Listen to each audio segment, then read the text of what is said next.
We on. We running. We running hot. Guard your girl boxing.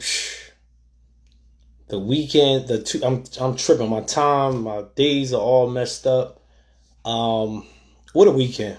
You know what I mean, what a year. Like this is. I haven't. Yo, what's up, Dave? Bro, when we gotta get together, man. We need to do a reunion. That dude right there, you see at the bottom. I don't know how to. I'll be messing your user up, Dave. Literal boxing. He go back to my YouTube days for the infancy days. Ooh, what's up, bro? Waiting for Roberto to jump on this joint with me. All right, there you go. Yo, Black, what up, bro? man, Crazy, right? it's still up here. Like it's Yeah, like, like yo, you know what I'm yo, saying? bro. Listen, when I got back to Philly on to Monday, Mhm. it was like I'm trying to give a parallel to something. Like, remember when you got your what was the first gaming system you had? Nintendo. OG NES, man. Okay, so all right, so my brother had the Atari, right? We had the Oh, Commodore and all that. time out. My sleep, ColecoVision, my bad. sleep about to ColecoVision, jump remember? on. Okay, Mark, what's go. up, bro? Mad scientist. So yeah, so my brother had the Atari. So you know how it is when you got an older sibling, they don't like to share. You know what I'm saying? So me and my brother, we 6 years apart. Somebody said the SNES. Okay, I see you, OG. So my brother had the Atari and all that. So the Nintendo was mine's. So my pop gets me the Nintendo, bro. I stayed up all night and played it. So Yep. my high was up here, and then the next morning I had to go to school, and then it came. And you know, when you come down off that high, you know, you got headaches, and bro, I came back with a headache, but it wasn't a headache that I was really upset about because of my adrenaline. I was so high. I was on my bro. You gotta remember, Thursday night, I didn't get no sleep. Fly out to Vegas. I'm excited. I'm going straight to this. It was no way I was missing this weigh. And I told my man, I met my man because he got on a different flight. So I said, listen, when you get to Vegas, the first thing we're going to do is go to this weigh-in. So we go to the weigh-in. And you already know we talked about the Florida and the Vegas. Bro, when I tell you this Vegas heat was like, it was like you was in the middle of Yemen somewhere, like Yo, Sudan, you know, one of those type serious. countries. Yeah, it was so hot. Like if you was outside, God bless you. I don't know how you did it. So we had to wait in line. The line wasn't bad. So we go to the weigh-in, bro. I I don't think, and I talked to other people. So I've never been at none of the Floyd weigh-ins, and people said no, it wasn't like this. This was different. Bud probably had his whole state of Nebraska there, Mhm. but it was so. It just like I was talking to a lot of OGs like that haven't been out to Vegas and like I talked to this one dude. He said he hasn't been there in 30 something years. I think one of the last fights he went to was one of the Four Kings fight. Hold on, I'm about to bring you in sleep. So that was the type of energy that was out there, and it was phenomenal, bro. Yeah, you were. I mean, you had, Friday we had done the joint. We did the live, and then we were communicating back and forth on Saturday, like in between everything, and then you were sending shots over the arena. But I mean, you got to. I mean, we'll get into like, Absolutely, but absolutely. oh, and by the way, The here, black here's hat. here's Nostradamus himself, not to be confused with album number 3.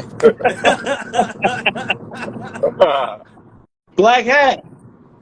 What's up? What's up? What's So up? listen, let me just tell people about the black hat reference. So Margarito Cotto. Right. So we did a show back in the day for that fight, right? A prediction show. So Sleep broke down like what round the fight was going to turn in. Like he broke it down to a T how it would all play out. Like when Cotto would start going in survival mode. You know how Cotto goes into his survival mode when he gets hurt? So Sleep broke it all down. So some dude in the comment section wrote under our video, whatever that in the black hat says, listen to it. So that became like a theme. Like so we call him that that ninja in the black hat right there. My man Sleep said that Corrales and Mayweather was going to mirror Spence and Crawford. Me personally, I gave him hell for it. I said, you bugging. I said, you tripping. And it was the most similar fight that we've seen since that, how it all played out. Yeah, the over the top right hands, punching when he's punching, like just straight disrespectful counters. That was just like Mayweather and Corrales. Right in front of him. Even a Countering knockdown. on top of his shots, catching and shooting, the whole nine. Yeah, man. Like when I saw everything play out, like I was thinking to sleep. I was like, you know, as things were unfolding, I was like, yo, this really is turning into that, man. I mean, it was crazy. And dare I say, yo, like from that fight, yeah, the dominance. But the punch, like, cause before we got on, I was watching some of the highlights again. I mean, I've watched this fight now 3 times in its entirety, and like going back to the highlights when they zoom in, and like those when he's in the pocket and he's landing those right hooks that are like right here, man. Them joints, I mean, those were vicious shots, man. Like them shots was just wow. Well. I see you, Rel. You called it too as well. You know, a lot of guys, you know, was calling this fight, you know, but a lot of people said it would be a close fight and Crawford will win, right? Rightfully so. Even the people that, you know, the smart people that set these lines, right? They had it as close as you can get it on the betting lines. You know, but then you had like a guy like Sleep who, you know, who saw something inside, and he kept telling me, like, man, I think Bud got another gear. I think he got another gear that we ain't see yet. And Right. for me, my concern was Bud was, you know, the pressure. Like, will he be able to deal with the pressure? You know, Bud sometimes in the past got careless. The shots was wide at times, and I just saw a vision in my head of Spence like taking control over a lot of that stuff. But he fought the most controlled, patient. It was listen, that Bud that y'all saw, because I don't want people. And listen, Bud is who he is, but that Bud that we got on Saturday night, I don't know who the hell that guy was. That was he put something together that because in fights, you've seen Bud he always had one careless moment in every fight. He didn't make one mistake in this fight. I mean, it was flawless. Yeah, I think it was, I'm trying to remember who said it. It was a while ago, and it was after a fight. It might have been Bomac. Somebody was just like, I just remember this. He was just like, we haven't seen the best Bud yet. He's like, it's a lot of stuff he could do, but nobody has brought it out of him yet. Then leading up to the fight, he was talking to Shakur. This is when I started having those visions, and they was talking to Shakur, and it was like, and he was just laughing. He was like, I ain't never see Bud this focused ever. He was like, nobody's beating him. He was like, and that's when it started kind of coming together, and I just started having these visions based upon their styles that he could possibly dog him because of the speed and the styles of one guy coming forward, and you got this counter puncher who's just a person who's able to process information and take things away from you and break you down. And like most people going to move and try to get away or be wild like a Porter, but this guy's going to be right in front of you. So I just started having those visions like, yo, he might just wash him. Like this show might just go one way. He might wash him. So that's why I couldn't even hold it in. When I remember when we got off that live, I was like, especially when I said it the last time, everybody was coming at me. Everybody was coming at me when we was getting off the live. And I woke up the next day and was like, damn, I really put myself on a limb. But that's what I do. That's what I always do. I step all the way on that limb. You know what I mean? Listen, man, and I tell people this all the time, like, you know, and people hit my DMs, and it's all good because I take it, like, one thing about us, we come from a culture where this is what we do. Like, we done been on corners and barbershops and arguing with people all day, left and right. So somebody gonna be wrong in these equations. So the next day you gotta take your medicine. Mm-hmm. Like, see, a lot of you guys, and I'm not pointing at anybody, a lot of y'all can hide behind these computers, these names, and you can say whatever and go run away. But we gotta stand 10 toes down. If I make a prediction, it is what it is, you know. And this is one time I wanted to be proven wrong because I like both guys. So whoever won, I wasn't going to take no loss either way because I felt like for Bud, I felt like the world needed to see Bud. I felt like Spence maybe got a little bit more exposure than him, but I feel like the world finally got to getting a chance not only to see Bud as a fighter, but the personality of Bud, because I think he resonates with a lot of people, but he just never Right. really had the opportunity to be resonated with. So, you know.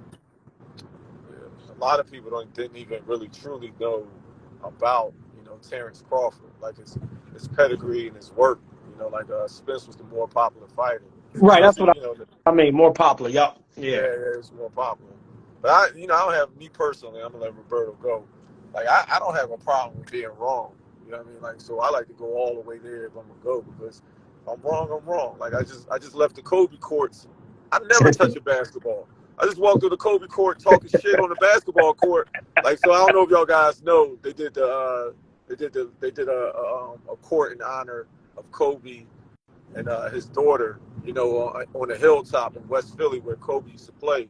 And like, we grew up across the street from Kobe's family. We used to see him around there. So he used to play in there. So this is right in my neighborhood. But this is also our court. You know what I mean? I kicked a lot of ass on that court. So every time I walk on that court, Tustin Playground, West Philly. Tustin Playground, West Philly. I could be garbage as hell, but He's just jumped in the chat. She know a little bit about Tustin basketball. yeah, I just gave each that work.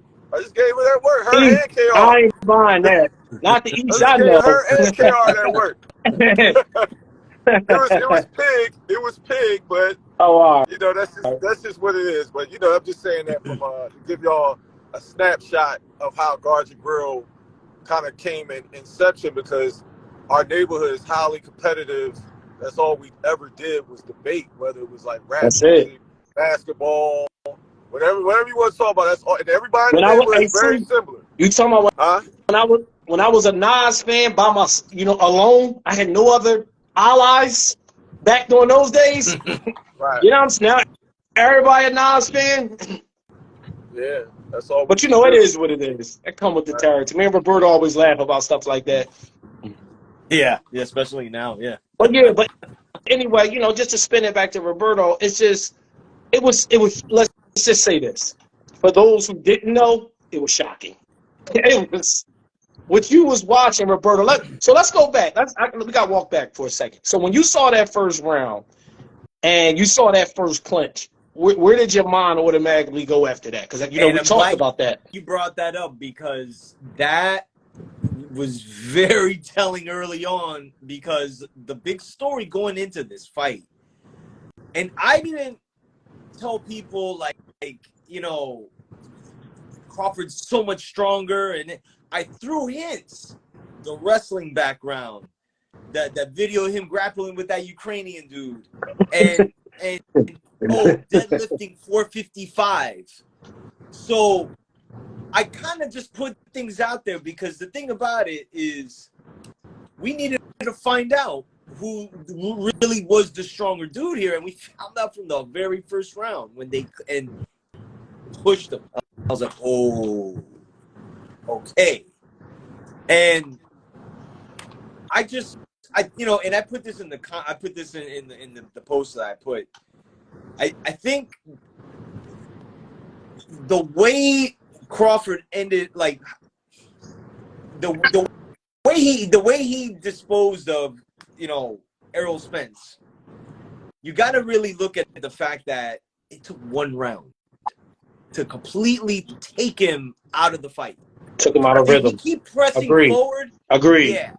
Yeah. But one of the keys I looked at for this fight was who's number one, who was going to win the jab war. Mm-hmm. We found that out from round one. Yeah. And what was interesting was Crawford started in the southpaw stance. I was like, okay, I think I know where he's going here. Now, Terence Crawford, I believe, is a right-handed natural person in life. Yeah. Right? Yeah. Okay. We know other fighters in the past that fought with their strong hand in the front. Mm-hmm. Oscar De La Hoya. Miguel Cotto And what did they have? And what did they possess? Yeah. Snappy jabs, monster hooks. So when that started, and they were and Bo was like doing kind of like the pumping the jab and almost like beating Spence to the jab. And Spence never, from round 1 to round 9, never got away from the jab. Meaning he never found a way to evade Crawford's jab, which, mind you, was a stiff jab. Like, this wasn't like just like a measuring jab. Like, those jabs he was getting hit with were like chin check jabs. And second round comes, which again, I point back to the Kell Brook fight. He got hit, not exactly with the same punch, but kind of, sort of. And it was like, when you see the punch from the back, it doesn't look like a big punch, but his head it snapped a little. From like almost like a check jab that he hit him with, and that was really the beginning of the end, man. Listen, to your point, so 57 Avro, and we talked about this as well off camera. The snap jab it was transferred into a power jab, as 57 Avro just mentioned. So I heard Crawford talk about it. He said, listen, we knew we had to put some more sauce on that jab because Spence is so strong. He's so strong as a fighter, they needed to neutralize that. So to your point, and to 57 Avro, they practiced, putting mustard on that jab, and it was evident from round 1. That wasn't no bullshit jab. Like, that jab had conviction behind it. It set up practically everything that he ended up outside of the countering when he even went on the ropes. But the jab was the key, and what I thought, like, his money was to fight that mid-range. Mid-range, yeah. That's when he was just like, that's where every time he threw, man, he was able to get within the guard. And and then it just it escalated. It just went downhill from there. But then, like, I ask y'all this, and this has been kind of the talk now, whether or not Crawford could have taken him out sooner and just, I don't want to say the carry word, but like kind of after a few rounds, like the 4th and 5th round, I believe so. He's a finisher. I mean, I see like Crawford with Tank. Yeah, we give or take, are the best finishers in boxing. Saw him finish guys that wasn't even as hurt as Spence. way easier. Right. And part of me, I think he put on a show, man. I think he put on a show. Look at that. Like, what round did he when he dropped him 2 times? Like, which round? Not the last round. I think the round before that, 8th. The 7th. I think the 7th. Yeah, round.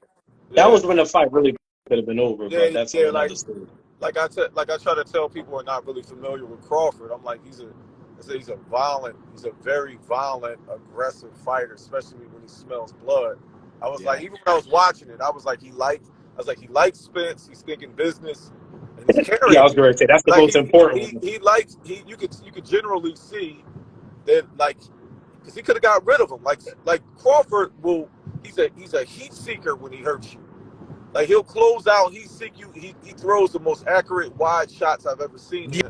And I think it was Teddy Atlas talking about the accuracy of his wide shots, and a lot of them are just to set you up for the other shot. Like, he'll throw a looping shot just to get you to turn the other way. Yeah. Then he's setting you up with the other one. He's a very unique style that you don't see too often. He gets you out of there. Yeah, I think he definitely carried Spence late, and not late, but I think it was a lot of carrying from the very. I'm saying, like, beginning, 3rd or 4th at the very. I was going to say by like the 3rd round, I got a sense of, he don't want to mess up this potential rematch. Let me put on a show for the fans, and I really believe he thought they was going to stop the fight. Derek James, a doctor. Which was interesting, right? The doctor, remember, I was at the fight, so I couldn't hear or nothing. But I was telling my man, the only reason why this doctor's in this ring is because Spence has prior history of health issues. Right. Retina, the accident, and his eye was closing, and I'm like, they like probably really like on the fence of stopping this fight. And now here's the funny part: the doctor came and you never saw him again. So Steven Espinosa must have made a call and told the doctor to go away, because you notice he never came back. Or she, Yeah. Right. His face got mangled after that. Way yeah, after, yeah, worse and the when he doctor. left.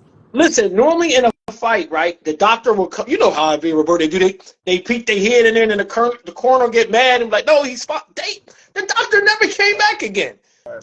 So he definitely got a text message from somebody upstairs like, no, you're not stopping this. Like, now, obviously to just to finish it off, yeah, I think Bud likes Spence. I think that he respects him. Bud is the lead up to this fight was very interesting. It's been a while since we saw two fighters show this type of respect for each other. So it was unique, and the whole ordeal was unique. That's not to say they didn't want it to hurt each other, because they both went in there to hurt each other. But I just think Bud, like y'all said, he carried him, and he was hoping that the referee or the corner would do that for him, but it never materialized until the ninth round, until the ref called it. So with that being said, because there was so much going on, right? Like stuff that he was doing. So I was noticing a lot of little Mayweather-esque stuff he was doing, like the way he was shoulder rolling on the ropes, right? And this is how Floyd traps people, right? So it's a sucker bet that he gets you to buy into the counter, right? So people were saying that Crawford was in my section was saying that Crawford was getting hit with body shots, but what they wasn't realized that Crawford was turning with those shots. Mm-hmm. So people were saying that Spence didn't have no starch on those punches. I think that's anybody else in there, those punches wear a fighter down. But because it's Bud and he has the IQ to know how to critique and turn his body, right. Everybody know when you turn and roll, it levels off the shot. It takes the sting off and the starch off. So what happens is people start looking for stuff like, but why isn't he hurting them? Well, you can't hurt somebody if they turn in with shots. And when Bud was turning, he was counting. It was almost like a catch and shoot. He was catching shots. I was just gonna say that. And then shooting it right back at Spence. He wasn't used to nobody doing that type of stuff to him. Listen, and he was also one of the craziest shots, like with that real tight uppercut. He would roll. Everything was tight. He would roll, and then he would brace Spence with his shoulder. He would freeze him with his shoulder on a roll. Then this would come right back with that's one of the tightest uppercuts with power. That's what Floyd did to people. But he would roll and touch you with his shoulder. Yeah. And then he would come right back with the right hand under. Actually, let me correct beautiful. That was beautiful uppercut. That was actually a because it was some. I was seeing a lot. Remember we talked earlier. I was seeing a lot of fighters that night. It was a little like some a hybrid. James Tony versus Michael Nunn was in there. Like it was a lot of like some Tony shit. It was some James Tony stuff. Like the shoulder. Iron Scribe. Shout to Iron Scribe. He commented on my the post. He said this is he said that Terence Crawford is a disciplined James Tony. That's the bar. That's a very Iron Scribe thing he would say too. That's how polished his commentary is. That's a great way to put it. Because that's what James. I don't want to get into this James Tony discussion, and then I get frustrated and upset. But no, he's absolutely right though. It just goes to show you how important discipline is. Like, and this was my one concern. Like, Bud, can he be? I mean, this dude wasn't. He ain't bite on one thing. No, not a one. Like and then the subtle push off. This was Floyd right here. The turkey chop to create space. Floyd did Floyd's whole. You watch any Floyd video. Now I couldn't see this at the fight, so I had to watch this when I watched it on video. How he was separating and pushing off, and then teeing off. The push off, then teeing off on Spence. And I'm like, when you dealing with stuff like that, it gets frustrating. How many times we seen Floyd, Purnell, James Tony? When guys get frustrated, they become vulnerable. You leave your feet and start lunging. What happened with Spence? What happened? It started happening. He started trying to pressure him. Other thing that was like Floyd was just shooting over top of his jab, man. Like, yeah. Remember, like it was certain fights you can't, well, just like kind of Gotti and other fights, they'll shoot a jab and he just disrespect you and just hit you with a straight right hand over top of it, like a violent over the top right hand, to make you not even throw it anymore. And he started doing that as well. He was landing those right hooks, like right on the temple, man, like right here. Shout out to Andre. Shout out to Andre Ward. Like snapped him. Shout out to Andre Ward. Let's look. It was so many. Ward and Bernard. That's Ward and Bernard work. Always. The second knot, was it the second or the one of the when he was on the ropes? And he's coming, and he just catches him with it. Like, it was just a short counter right. You don't even short. You, in real time, you don't see it as like you have to like watch it again. It's like a snappy little right hook, man, and that's all it took. Just timing, like just the timing. Fellas, I gotta bounce. I ain't even eat dinner. All right, Black Hat. I was in the hood shooting around on the Kobe logo. I ain't even eat dinner yet. Welcome to 2023, where there's no rules. Yeah, my brothers, though, it was a pleasure, man. Hey. All right. I'll holler at y'all. All right, Sleep. So, yeah, so now you have the fallout, right, Roberto? So, and listen, and I tell people this all the time, right? When you've been around this sport long as Iron Scribe, guys like me and yourself and some of the others that's out there, you're surprised, but nothing surprises you because we've seen so much crazy stuff happen in the sport. I put a post up about Vernon Forrest and Mayorga. I remember watching that fight like, what the hell just happened? Like, what did I just watch? Nothing made sense. Nothing, at least with Crawford and Spence. Okay, well, Crawford just showed a talent disparity. Okay, that happens. Like, that's not really that abnormal. We've seen it. But then you get a situation, like I said, about the Ricardo Mayorga and Vernon Forrest. Even though the second fight, Vernon, you could argue that he won that fight, but still, he lost to Mayorga twice after beating Shane Mosley. So, although this is somewhat of a unique set of circumstances where you got a guy that was in a car accident, a guy that had a detached retina. Now, it gets a little tricky because Spence fought twice after that. Now, he didn't fight nobody with the counter and punching abilities of Crawford, and like Sleeps at the violent temperament of Crawford. But he did fight twice after that. Ugas rocked him a few times, and was able to land some flush right hands on him. But he's not Crawford. But with all that being said, let's just say hypothetically speaking, Spy Reader Shepherd, what's up, bro? Hypothetically speaking, he beat Crawford. Is any of this stuff coming up? Like, that's it's like I said, it's a dicey, slippery slope because we really don't know. In boxing, you could be cleared and it don't always mean anything. You know what I mean? But I just felt like for me personally, I just think Crawford is just a better overall fighter. And we wasn't going to find out until they fought each other, and then we got our answer. Yeah, man. I mean, at the end of the day, like, Crawford's not responsible for Errol Spence's preparation for this fight, and that's kind of like one of the things I was hinting at. But myself, I looked at the accident, I looked at the eye injury, exactly, and looked at the notion that not the notion, the fact that he's only fought twice since 2019. Granted, against two names, but the thing about boxing and most sports in general, man, context is everything. And when you look at where Danny was at that point of his career, and Ugas is a good fighter, but is he Errol? I mean, is he Terence Crawford or even at that level? And the argument too was for Terence Crawford, like, who have you fought? Who have you fought? You haven't fought anybody. And it's like, listen, I even said it. It's like, yeah, I get it. But I think what happened Saturday, man, and we talked offline, man, with everything that we know going into this fight as a concerned Crawford, not being able to get those fights with Danny and Thurman and Ugas and shout to you for mentioning the Pacquiao fight that he should have gotten with Top Rank. That's the big one. That changes everything. I Yeah. completely forgot about that. So there's that. He got it from both ends, but I felt Saturday night, man, was poetic justice, man. Like for Terence Crawford, because he finally Good word. was Good on the phrase. stage that he's been wanting to be on, and he put on not only the performance of his career, which I thought like at some point he was going to, Right. not like that, but man, Let's talk we're about it.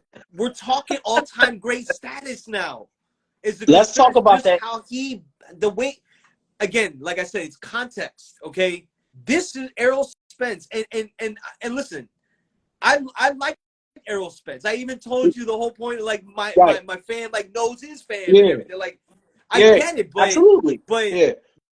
That's why I told you, man, like when you witness Saturday night and being there live to witness, because I know there's some people saying, oh, I wasn't competitive fight, but you got to look at it from the perspective that Terence Crawford, for a good amount of his career, man, was almost borderline shelved to the competition that he really should have faced. Yeah. And he never got to fight those guys. And he finally got to fight the guy that was already being put in a fight with Canelo Alvarez, like almost disrespectfully. So it's just it all adds into his performance. And again, you brought up so many points about just the stuff he was doing in the ring. He was doing Floyd stuff. He was doing B-Hop stuff. He was doing Ward stuff. Was in there. It was, we watch all these, we really study these other guys. And it's the little subtle things that these other guys do, like crowding a fighter and taking away space. People always ask me what that means. Oh, it's real simple. You got to work on short work. Because I think people think crowding meaning like you just hug somebody and clinch them. No. That's not just crowding. Crowding is smothering. If I stand in front of you and operate at a very short distance, I'm crowding your work. If I'm dictating and getting off first, then I'm crowding all your work. Some of the greatest fighters. Shout out to Nate Campbell. Where you at, bro? Nate Campbell, one of my favorite fighters of all time, a Floridian down there. Where are you from? Jacksonville? West Coast. He's from where Thurman and all of them are from, like the Tampa area. Oh, the Tampa. Okay. So yes, you guys like Nate Campbell from many moons ago, not many moons, but early 2000s, late 90s, who would could work out of 6 inches of space. You know what I'm saying? Like the soles of the soles of a pair of Chuckers, some Timberlands. They like 6 inches. That's the small amount of space you're working with, but it got to be precise. You got to be neat, and you got to be, most importantly, you got to be accurate, because if you miss, God forbid, any of these shots, then you're going to pay the price for it. But just watching him, like I said, push using the shoulder, the elbow push off like Floyd do, and people think that you just credit him, but when you do that, no. All great fighters borrow from other great fighters. You know what I'm saying? I say a big line, I'm just bigging up my brother, that type of ordeal. You just like paying homage, and you're actually adding more layers to your fight game when you do that. I think all fighters should borrow and learn from other fighters, Bud went and trained at Ward's gym. Yeah. And there's an interview with Virgil Hunter where he's doing the pads with him. See what I'm he was saying? Like he had it felt like a whip. His shots were just felt like a whip. And just the way he looked, he said, listen, man, this kid is about his business, man. So he went and he's gotten work in different places, man. So again, just spinning it full circle with the whole Spence thing, I think that what happens when somebody witnessed what they saw. See, I saw James Toney look like he didn't belong in the same ring with Roy Jones. And James Toney is one of the best practitioners of all time. I saw what Mike McCollum did to Julian Jackson. I saw what Floyd Mayweather did to Diego Corrales. Like, the list goes on. Salvador Sanchez, what he did to Wilfredo Gomez. Like, I can go on and on of fights that was of certain magnitude, where one guy made it look so easy that you start questioning every little thing that went on. The only difference with this is that you always got this, you have the car accident and the eye injury to hang your head on. But again, if Spence had one, that's not even getting brought up. Point, right? He had 2 fights since then. It's just that he fought a killer, and a guy, not just a killer, a guy that was very scientifical, very strategic, and very precise and very accurate. And the punches that hurt the most are what, Roberto? The ones you don't what? You don't see. The And ones it's you don't funny, see. man. I was in the chat. I don't know if you caught this recording. We were talking, man. Like, first '90s dudes, Mortal Kombat, right? Like, who was the main villain in Mortal Kombat?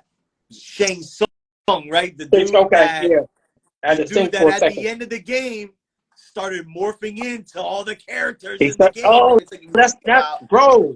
That's a great way to put that. You That's what he did. To your point of what Bud was doing.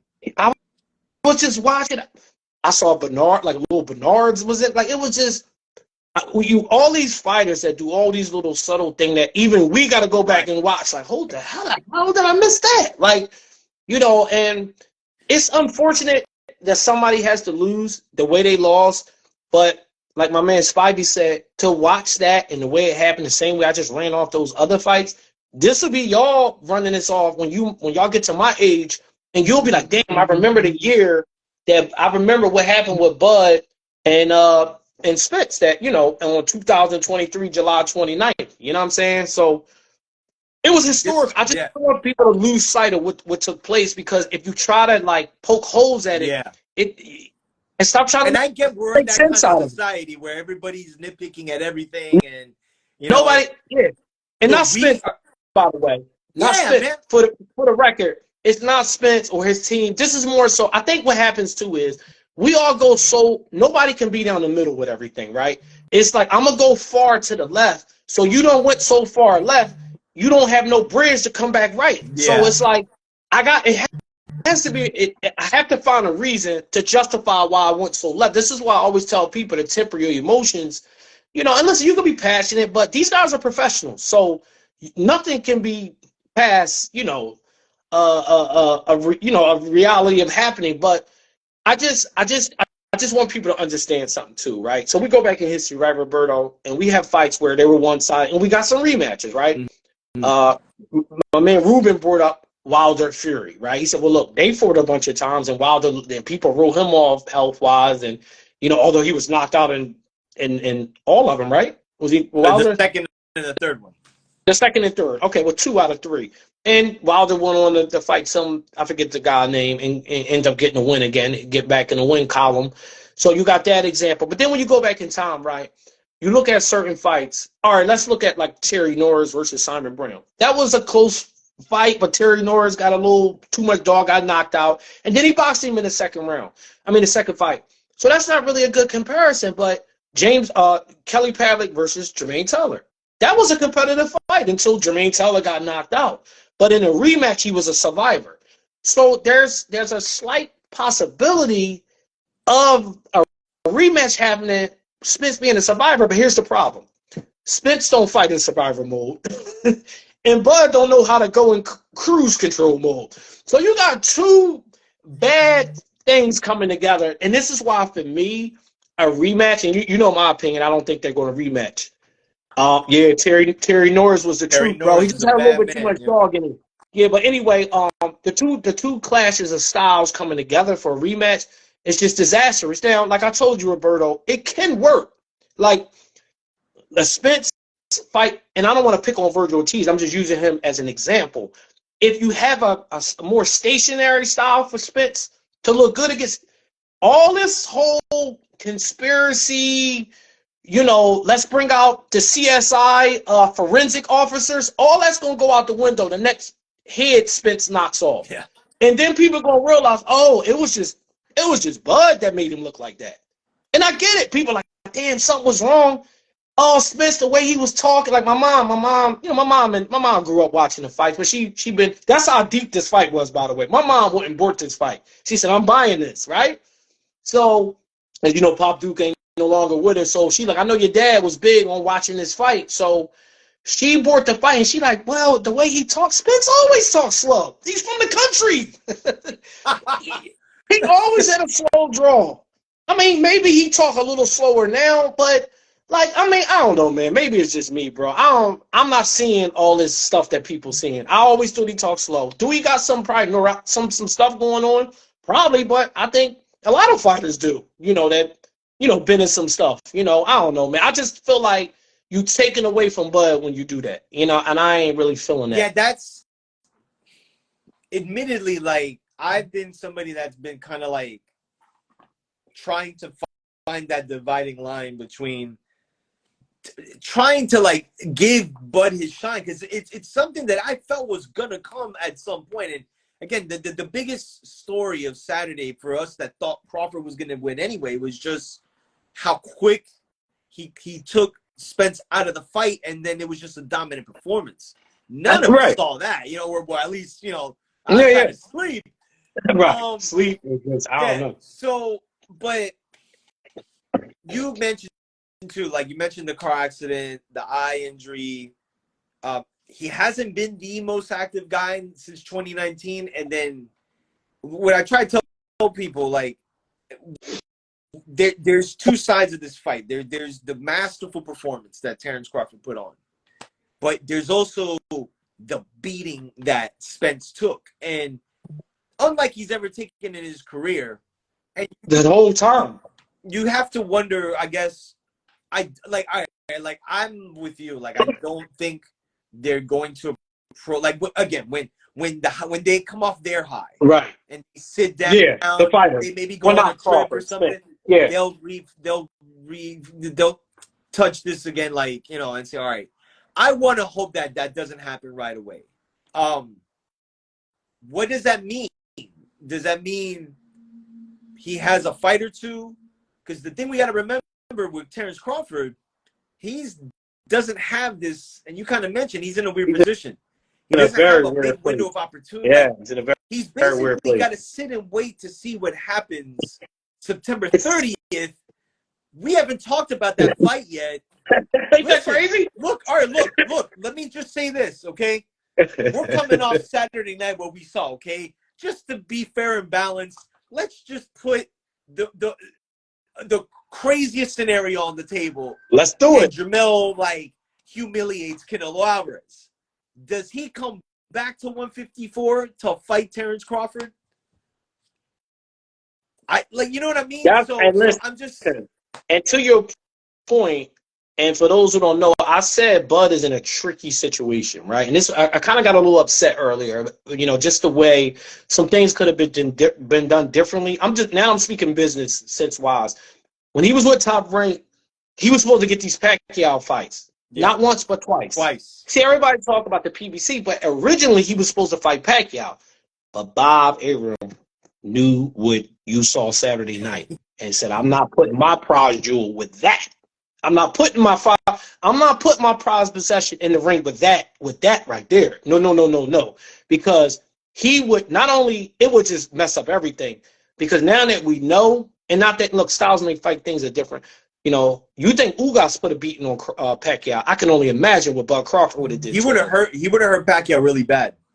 Yeah. So anyway, so that kind of messed Bud whole ordeal up. So now you already got these guys. You can't get the fights from across the street.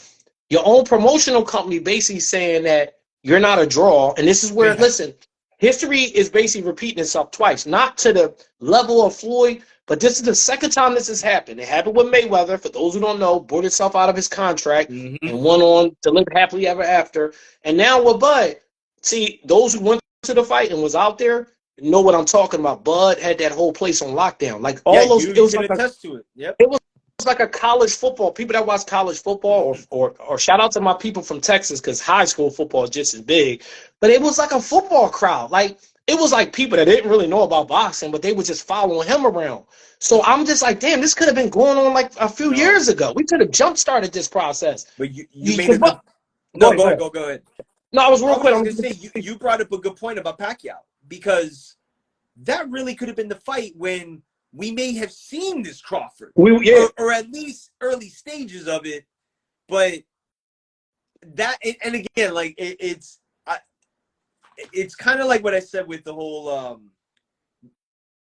when I did this post about how Cotto Margarito really became the ripple for Mayweather Pacquiao. Yeah, you wonder what that ripple would have been, because then he would have gotten a win over like an all-time great, but in the manner that we likely would have seen that happen in, it would have sent shock shockwaves, again, we talk about the cross the street stuff, that would have sent some shockwaves over there because he would have had a win none of those guys would have been able to get. So that's And he would have been that. Bob messed up. He would have been the A side. Like I look at Canelo, right? So traditionally, the way it worked in boxing, right? The young up and coming guy normally get fed. We just watched the Oscar De La Hoya documentary. His biggest fight to get him to where he was Julio Cesar Chavez. Yeah.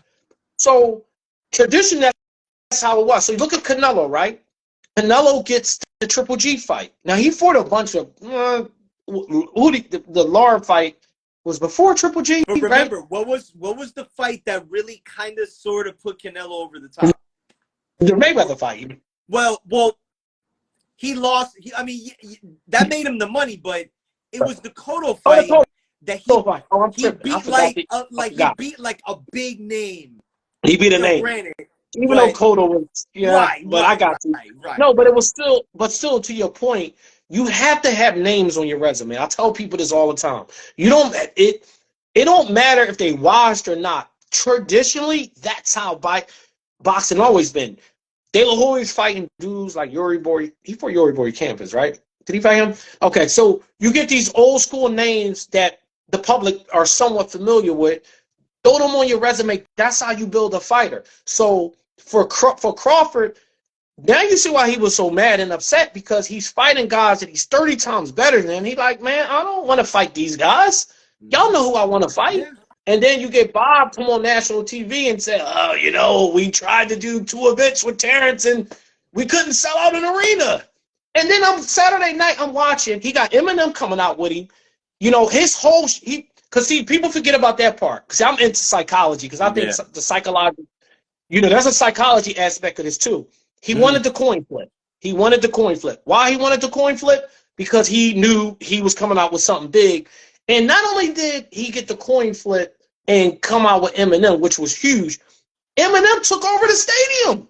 The whole stadium. Like you said, a concert. I don't know if y'all could see it on TV, but everybody was, come on, man. Lose yourself. Come on. Everybody lost themselves. Whole stadium, right? So Spence is the A side. He's the 3-belt holder. He's sitting there watching all this. And that was, I don't know if it was my mind, but that was the longest walk because they let the whole song play. Not only did he do that, right? Bud stayed outside of the ring. The first time I ever saw a fighter do this. He let everybody go in first. Like, it made it about, like, and it was almost like a subliminal, this is a team, like, because, some of it wasn't a lot of trash talking, but the biggest trash talk was about his team and how they wasn't experienced enough for this moment. So he let his whole team, so you got to pay attention to all this stuff. He let all his team go in first. He stayed outside the ring because he damn sure wanted to make sure y'all saw that net around his robe.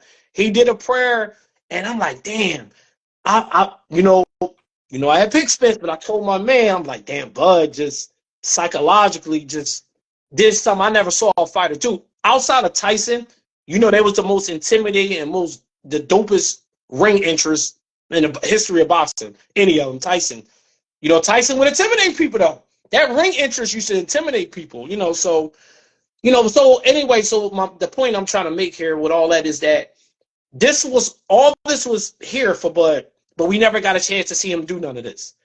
Maybe they didn't give him the budget to do it before. I don't know, but I felt like that if this stuff had happened earlier, I feel like he's just a bigger attraction, outside of, the boxing walls, or just the boxing heads. And it was kind of crazy. Again, like back to the point of me, I felt Saturday was poetic justice because he got on the mic and when they were interviewing him, they're asking about the win and everything. He went in, man, and it's funny because Sam Watson's like standing right behind him.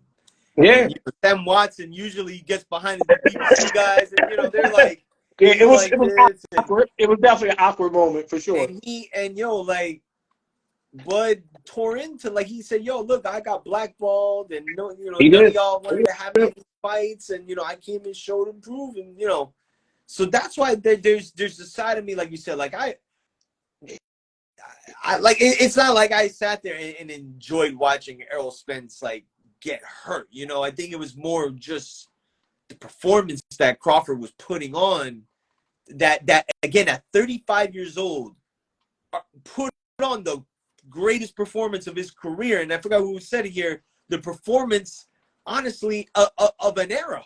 You know, when we talk He closed about the era. this, man. His chapter's not done, but I felt like a chapter was closed in the Keith Thurman, Sean Porter, Danny Right, yeah, I Garcia, agree with that. who guys. That I I felt agree. like that we closed that chapter. Now we're on to we're on a new horizons, it's new beginnings, right? New memories, right?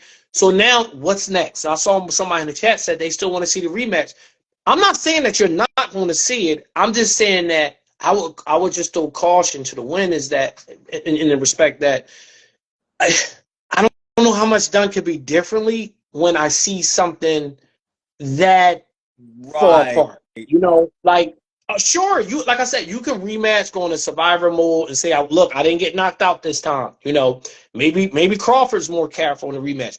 Maybe the rematch is over in 5 rounds. Crawford knocks him out quicker because we've seen that happen too. You know, this wasn't Marquez and Pacquiao though. This wasn't that.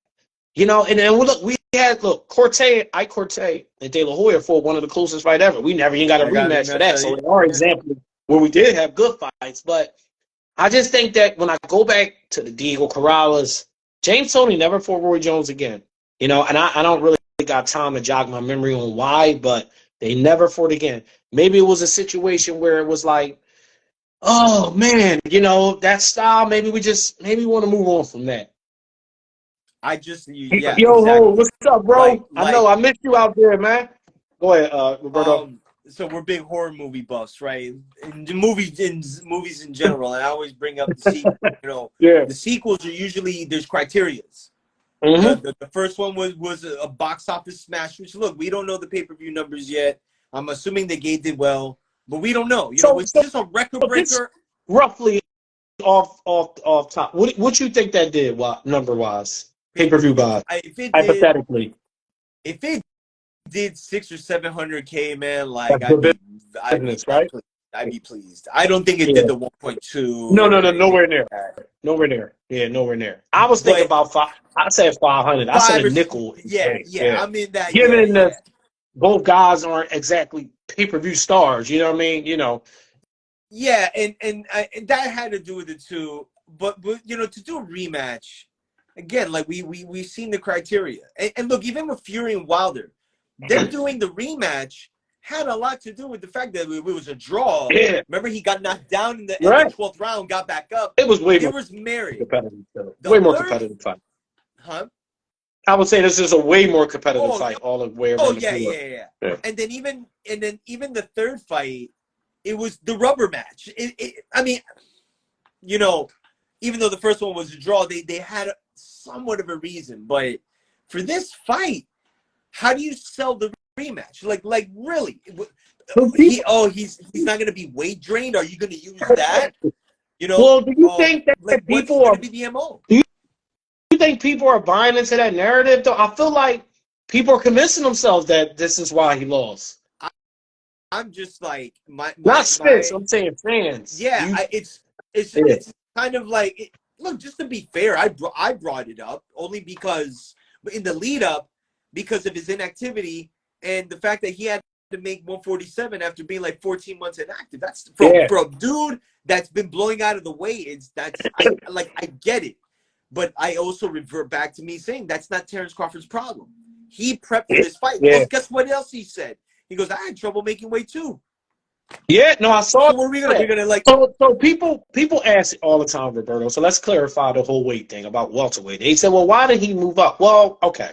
So historically speaking, right? This goes back to Sugar Ray Robinson. He's the one that kind of put the welterweight division on the map, right? You know, the 8 original weight classes. Heavyweight was the pinnacle, the creme de la creme. That was the best division.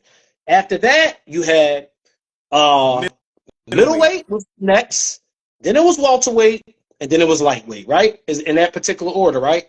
So the welterweight became famous and more famous and more famous. Then all of a sudden, this kid named Sugar Ray Leonard comes along, and he took the welterweight division to a place it's never been ever.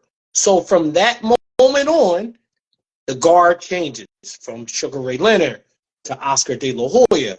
De La Hoya Trinidad to Floyd Mayweather, from Floyd Mayweather to Pacquiao in there too.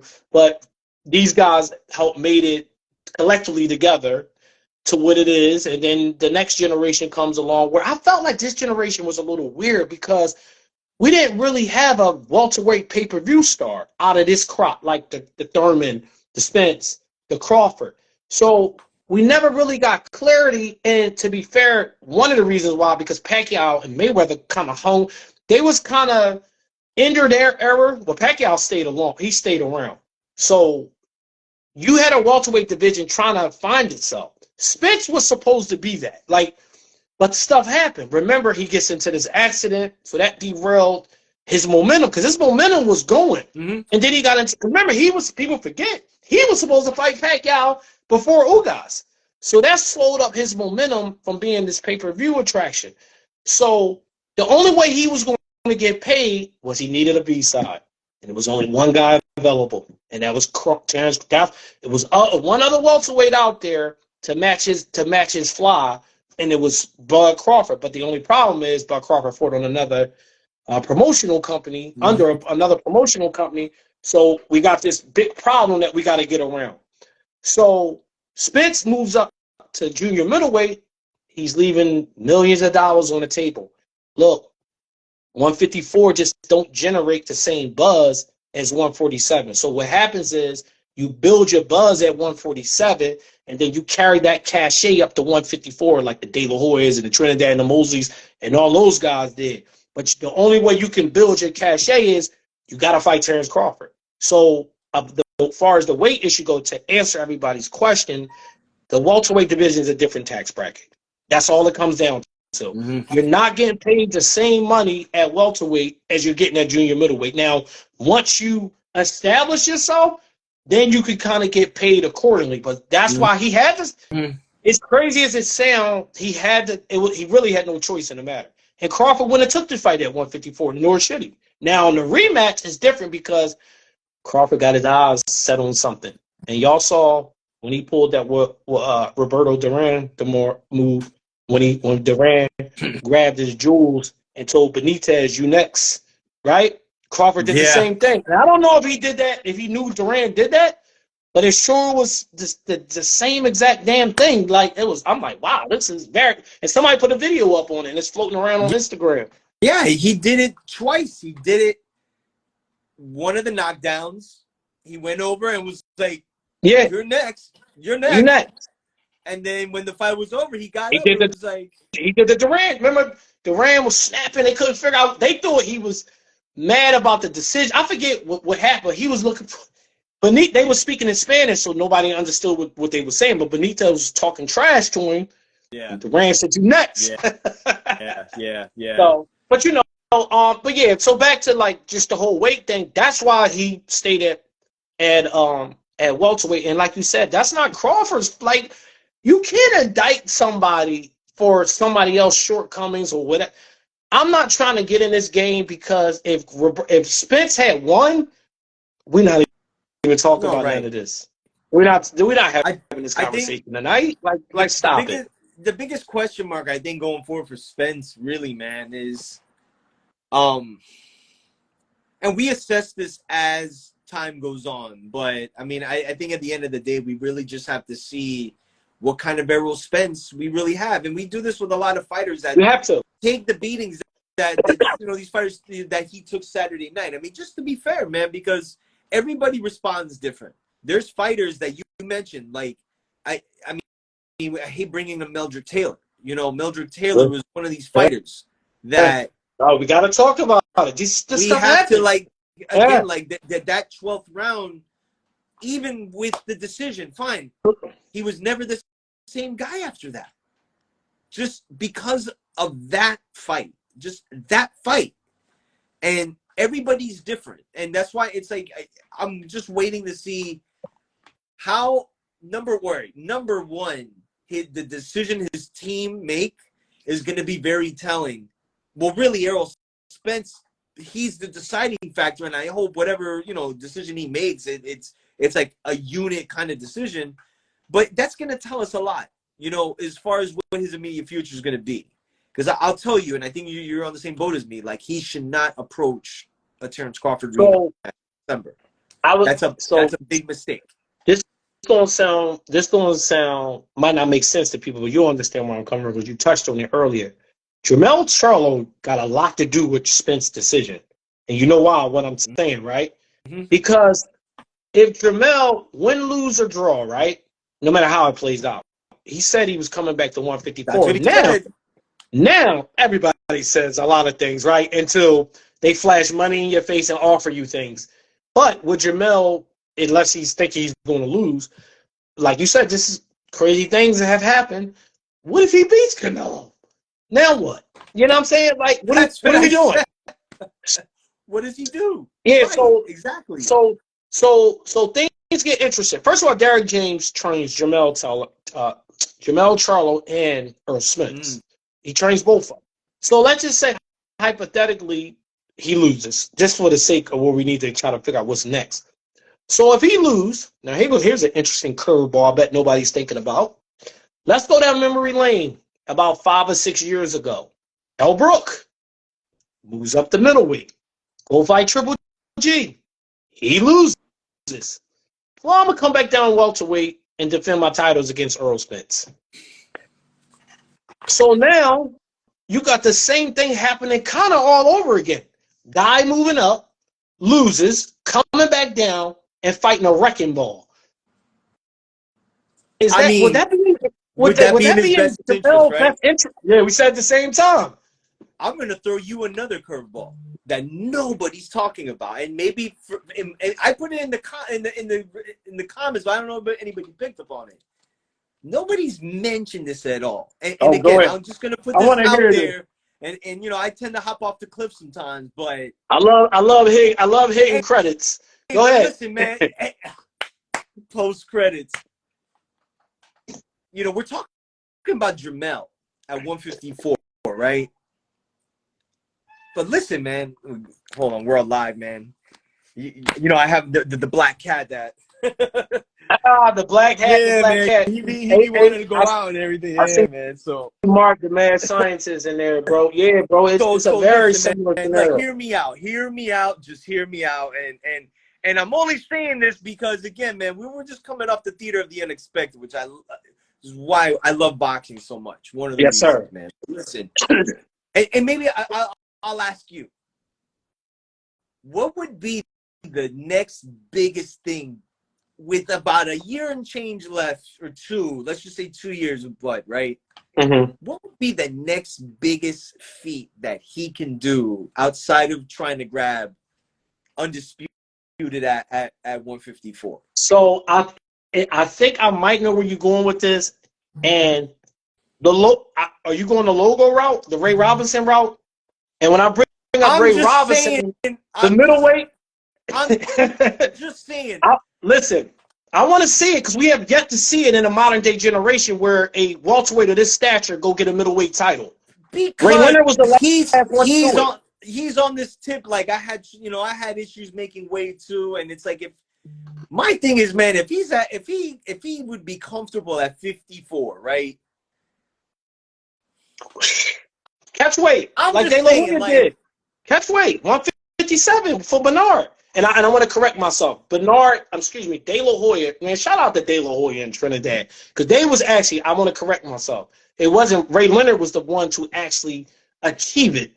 Those two attempted it, but they came up short. So they was the last two of this stature, welterweights, that moved up to try to go get the middleweight. That I just call it the Ray Robinson scenario day, because he was the last one to do all these miraculous things at welterweight. That's the one conversation for Bud. If he ever want to be mentioned above Floyd, I know people going to go crazy because I put a post up. But let me just say this right now, bro. If Bud goes undisputed at 154, and then he moves up to middleweight and win it, a title there. Yeah. I mean, that door. You really got to start talking, man. Now we talking some all-time stuff. Now we talking.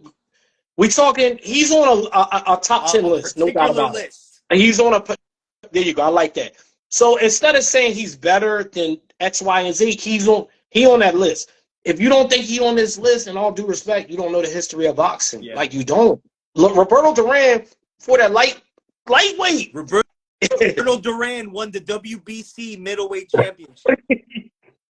He beat Iran Barkley, bro. He I beat don't know if anybody ever Barkley. seen. If anybody ever seen Iran Barkley in person, you would probably turn the other direction. This is the guy, Iran Barkley, and it was funny because Roy made a comment, right? Not funny. This is actually serious.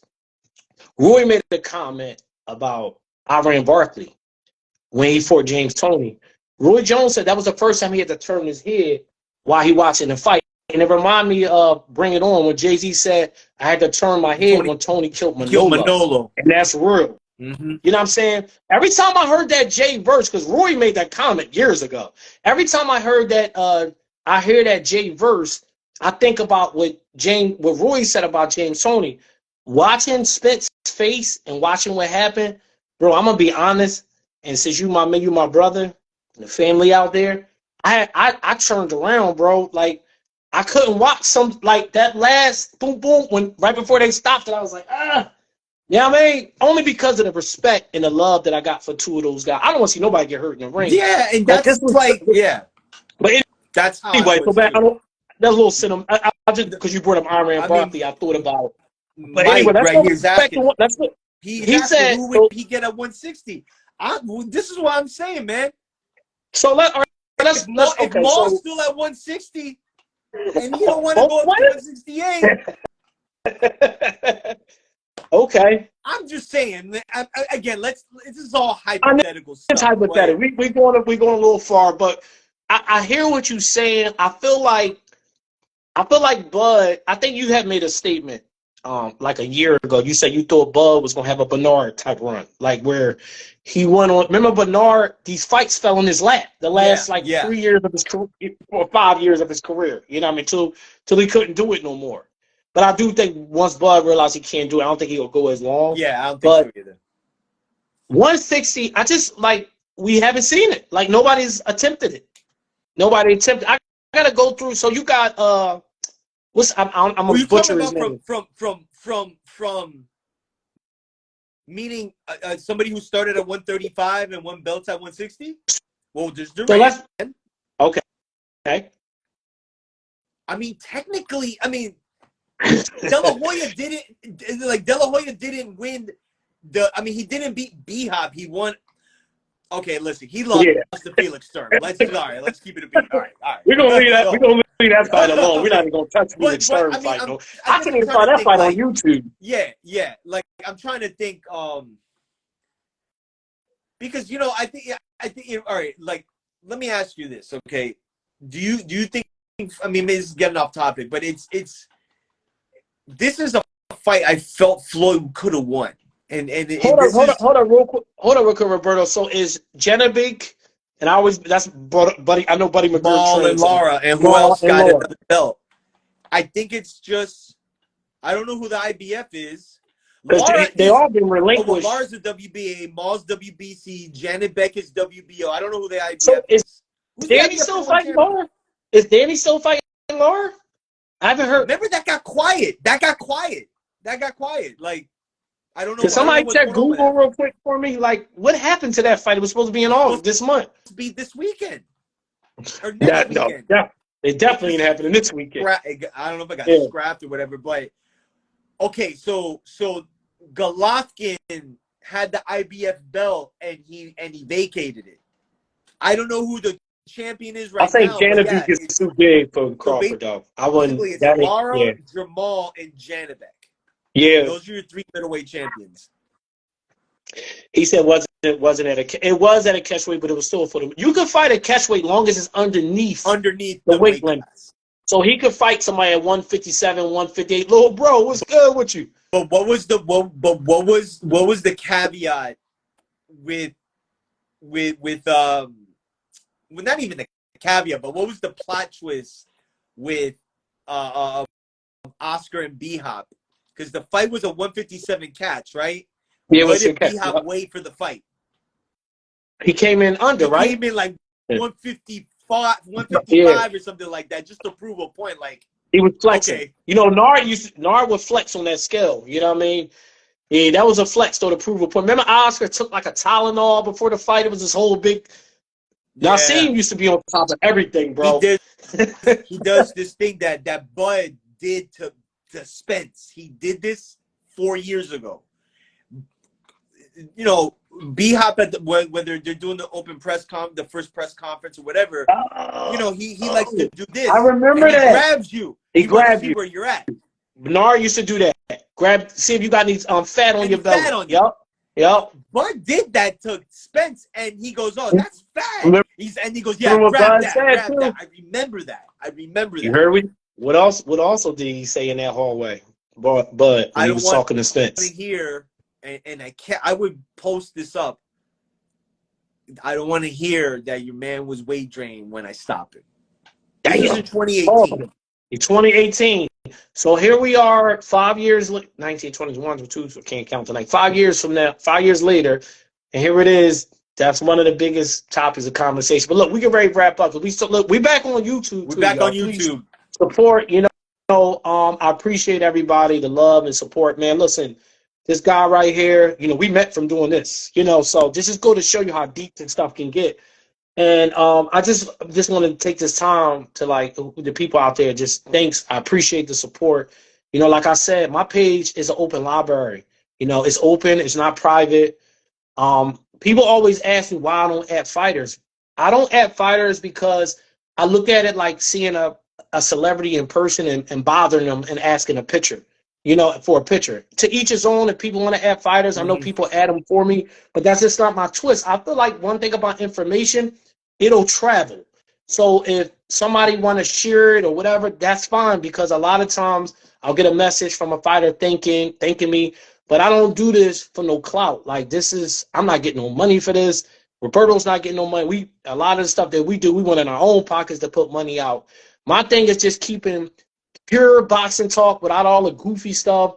You know, we have fun, we play and joke around, but my thing is about the essence of the sport. You know, that's all I'm here for, is to provide a community service to the boxing community. So we back on YouTube. Y'all talk me back into it. Roberto kept being on my ear like, bro, we got to get back on YouTube. We're back. And you know what happened? I'm going to be honest. I didn't want to get back on because I'm so happy that what the community turned into, because when we started this in 2007, it was like 5 boxing shows on YouTube. Now it's like 1,000. So I'm like, well, it's oversaturated. It's really no room. But then I start thinking about, like, restaurants, shoe stores, pizza stores. Like, you can just go on. Like, people are subscribed. It's enough for everybody, you know. And shout out to everybody. Because, look, man, when I was out in Vegas, and shout out to little bro out there, Underground Boxing, who he's one of the hardest working dudes that I've met in a long time. He was out there by himself, behind stage, because I've been there and I know how hard it is to do that stuff and the energy it takes. You know, he's a lot younger than me, but no, I commend him. Underground Boxing News. Make sure y'all follow him. He's going. That kid is going places. So shout out to everybody else that's, you know, pushing the content and help preserving the sport. Because we all win in the end, and we, like I said, we back on YouTube, so make sure y'all check us out. Girl TV. Girl TV. Thursday. I think it was like Thursdays. We're gonna do Thursday nights. Fridays. Yeah. Okay. So we don't have a set time, 8 to 10ish. We'll post them up. We'll post some times, but yeah, we'll put them on the stories, and you know, we'll wrap, bro. But I'm 160. I got some homework to do. I'm just saying, man. That's all I'm saying, man. Like, creative matchups. I mean, you know, they're making. I like it though. I like where you're going with that. All right, y'all. Peace. I'm gonna post this too. All right, bro. Later. 1.